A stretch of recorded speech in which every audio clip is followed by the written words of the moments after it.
Mobile Geek's coverage of MWC 2015 is powered by ASUS. Hey, I'm Roland with Mobile Geeks right here at MWC 2015, and this is the Lenovo Vibe Shot. I steered clear of Lenovo's noisy booth to actually show you this pretty good looking and pretty well equipped camera smartphone from Lenovo from China, and it's basically a 5-inch device with an IPS panel and a full HD resolution on here. Brightness seems okay. I'm in a very brightly lit area right here, so contrast is pretty good, and the viewing angles are also very nice on this device. You can almost go to 180 degrees without having the colors go off in this case. What it's all about with this is the camera, and let's just start out by checking out the camera, and I'll tell you more about the device a bit later on.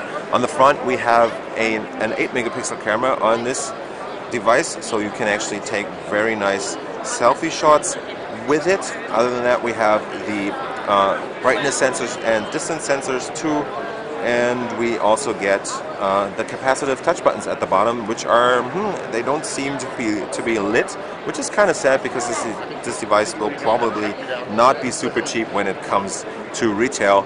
At least they have capacitive touch buttons on here and no on-screen buttons in this case. The front is also covered in Gorilla Glass 3. Let's move quickly over to the back to get back to this camera thing I was talking about. So this is a 16 megapixel camera with an optical image stabilization mode in there, and so it's hardware optical image stabilization. Also, you can see there are obviously 3 LED flash with different colors, and they make sure that you will get the best out of your pictures. And I wonder what that tiny part down there is. I haven't been able to find out yet. My guess would be is that it's kind of the laser autofocus that LG has on their phones, but I don't really know actually. I'm sorry about that. Might even be a red light flash in this case.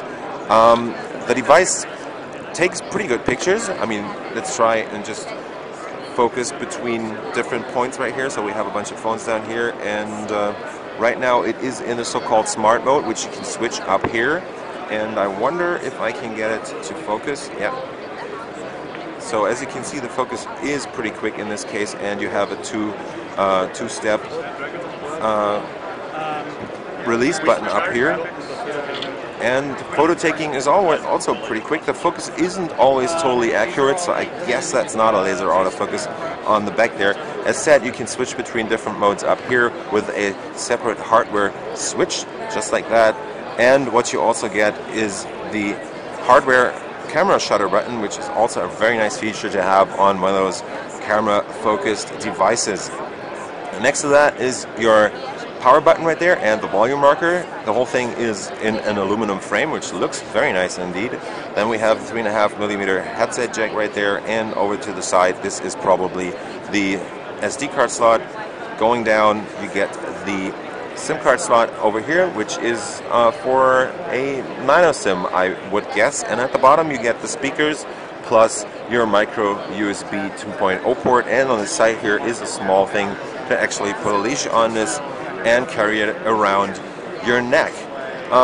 Yeah, under the hood we have a Snapdragon 615 in this case. That's the octa-core chip that reaches 1.7 gigahertz in this case, and we have 3 gigs of RAM on board plus 32 gigs of flash storage that can be extended through that micro SD card slot I just showed you by up to 128 gigabytes. So the device, I don't know anything about the price.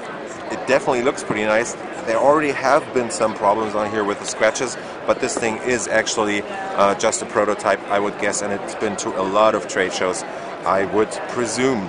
Under the hood, not to forget, in this 7.3mm thin device is a 2900 milliamp hour battery that should give you a pretty decent runtime, considering the octa-core SoC in here is actually a mid-range chip.